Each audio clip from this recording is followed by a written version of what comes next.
Hello everyone and welcome back to the channel. In the previous video, I showed you how I built this kit.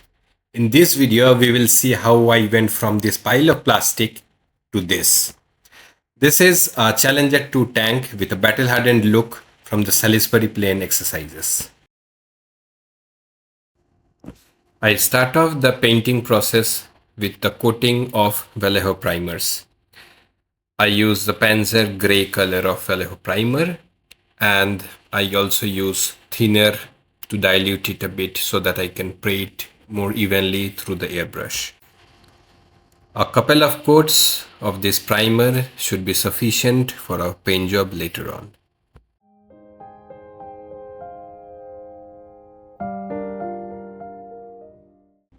For the base coat, I also use Natto Green by Vallejo mixed with a little bit of white.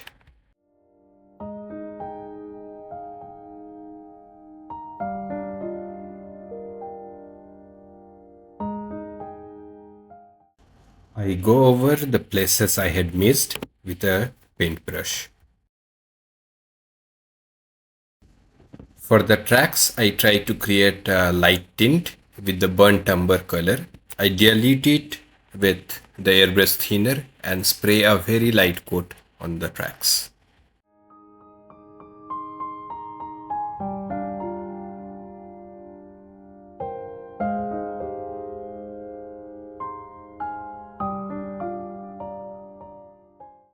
For the track pads, I make a shade of grey which resembles the rubber pads.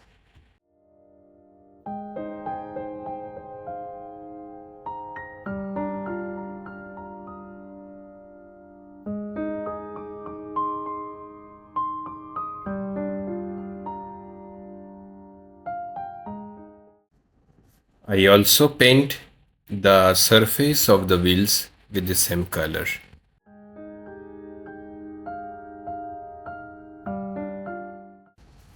Next, I try to bring out the highlights of the tank.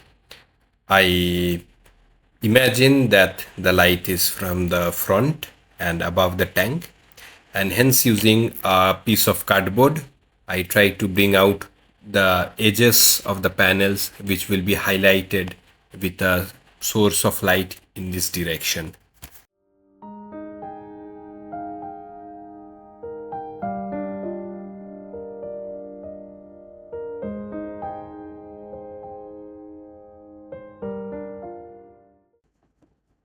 I do it mainly for the top area of the tank, and this is what it looks after this process. I'm going to try chipping on this model. The green coat will act as the base coat, and the next warmer yellow will be peeled off, revealing the green coat underneath. So I apply 2 or 3 thick layers of satin varnish on these parts. For the crevices, I use Vallejo plastic putty. I put the putty and then I smooth it out with a wet brush, and later after it dries, I sand it off. I should have done this step before, but since I had forgotten, I decided to do it now. To make the camouflage pattern, I use AK Interactive Camouflage Elastic Putty. I also made a video describing the entire masking process. So if you are interested, you can check the link above.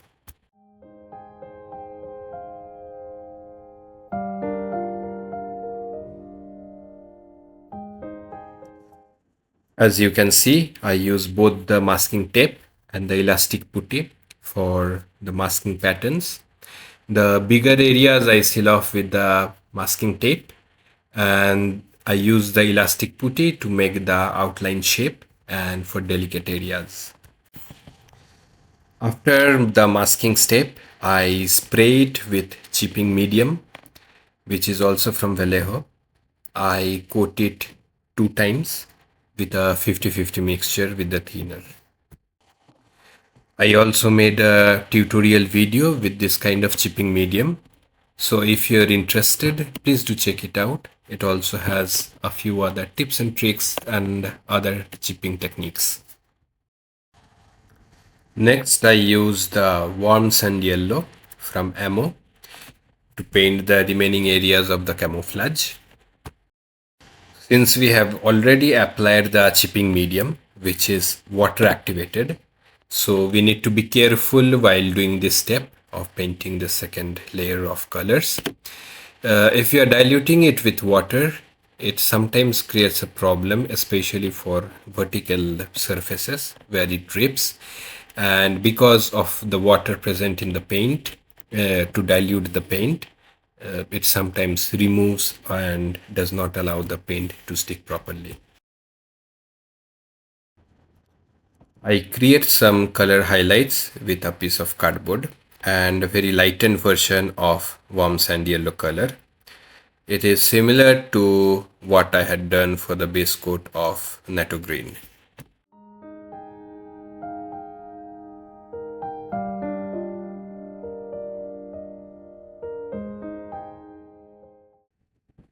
This was one of the most satisfying parts of the build, to peel off the camouflage to reveal the pattern underneath. And it seems quite satisfactory with the results. To peel off the paint, I use a toothpick. I remove the top layer of the yellow paint to reveal the green paint underneath. And I also sometimes use a rough brush, or if the paint does not come off easily, I wet the surface with water with a paintbrush and then try to scratch off the yellow paint. I mainly do this chipping for the exterior edges of the tank or places where usually the soldiers step on, or the wheels, etc. I use the sponge technique also to create a older looking scratch with a lighter version of the green color.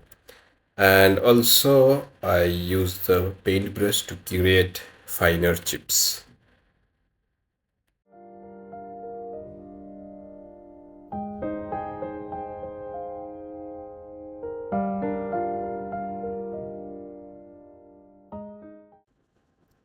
Next, I paint on the details of the smaller parts, like the machine gun, the front of the main barrel, etc.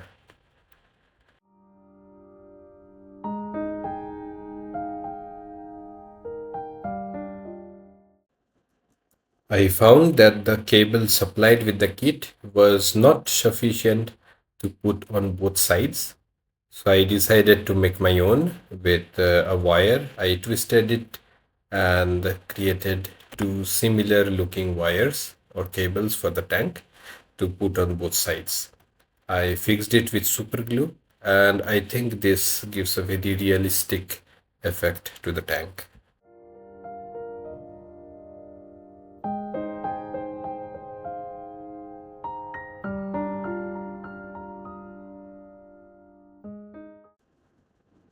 I put on the relevant accessories onto the tank, like the machine gun on the turret and several other components.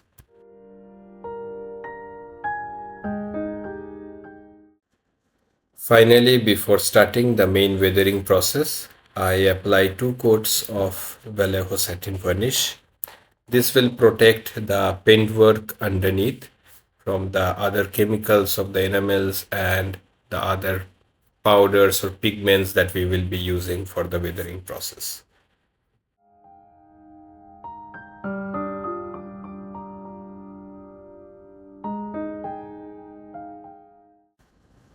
After this step, I also decided to attach the decals.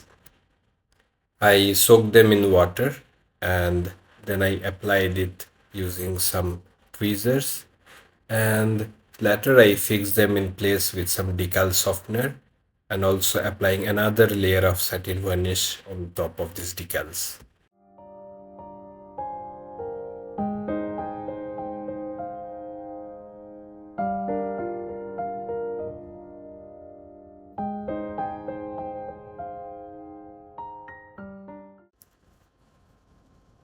Next, in order to unify the camouflage, I decided to put on a filter. I made a thin filter with the oil paints and enamel thinner. I applied this filter in several layers, probably 4 or 5, and gradually you can see this filter taking effect.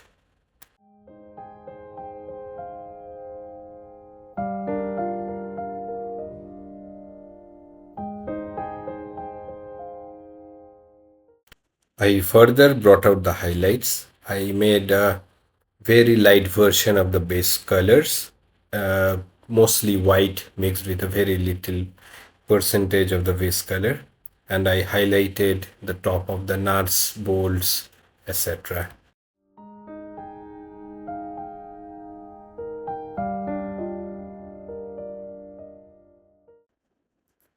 Next, I applied the dark brown wash for green vehicles from AK Interactive. The wash flows quite smoothly along the crevices. I applied this wash all over the vehicle and I wiped it off with the enamel thinner. So you can either use a napkin wetted in enamel thinner to wipe it off, or a cotton bud also wetted in thinner.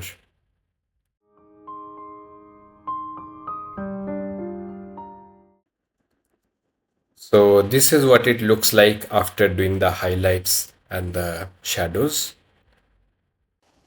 I also apply a very simple oil dot filter to bring out specific panels. This also helped to break the monotony of bigger, larger surfaces and create a variation in the color.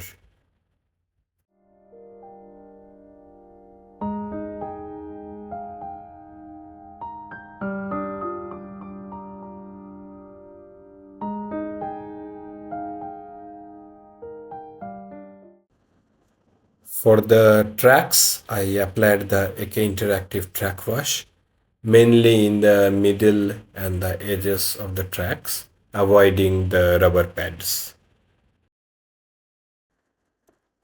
To create train marks, I use the Vallejo burnt umber, a very diluted version of this color, to draw some vertical streaks on the side skirts and also on the vertical surfaces of the turret.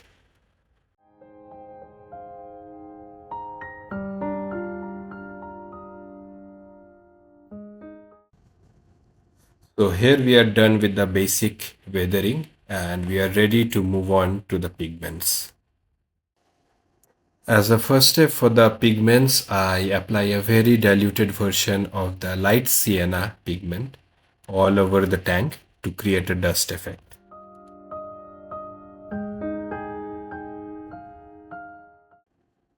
I also pile up some extra pigments on the specific parts, and then when it's about to dry, I scrape it off with a cotton bud.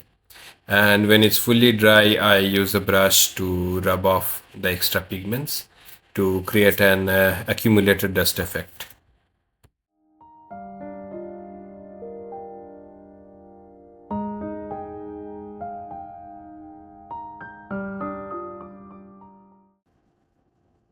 I again use the wash sparingly over particular sections of the model to create a deeper shadow effect. And I think this worked out quite well given the final features of the tank.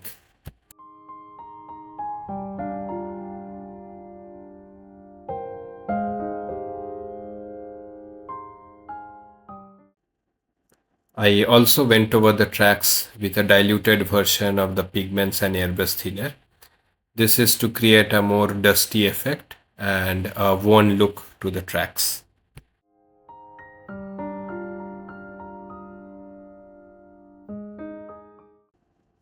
The track pads or the rubber pads were cleaned off with a wet cloth or a wet tissue so that the actual dust accumulation basically happens where the wheels do not pass.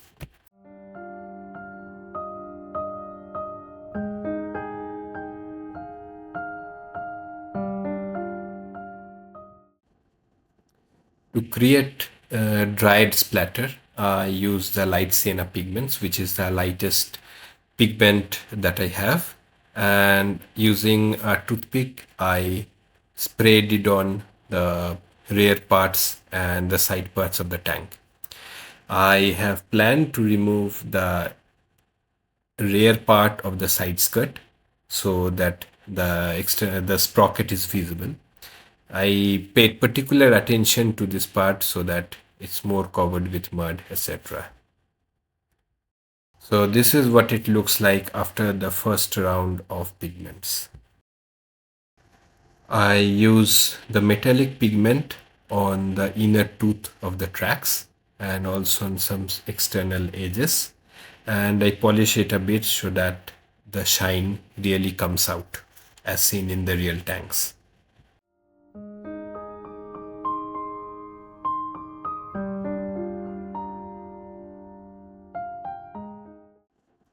I then created a darker combination of the mud with natural sienna and light sienna, and this is to give another tone or a darker version of the mud for weathering.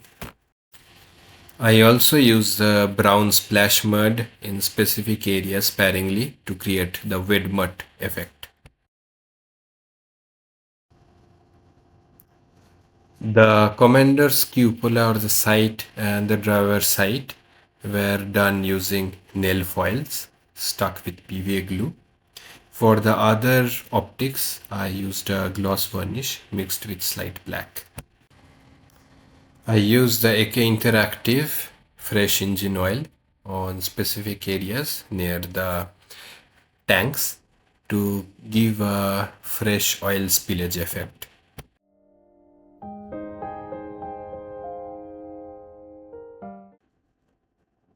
The exhausts were done with Vallejo smoke black pigment, and for grease I used Vallejo gloss varnish mixed with Vallejo smoke black pigments to create a mixture, and I only put it in specific areas like hinges, etc.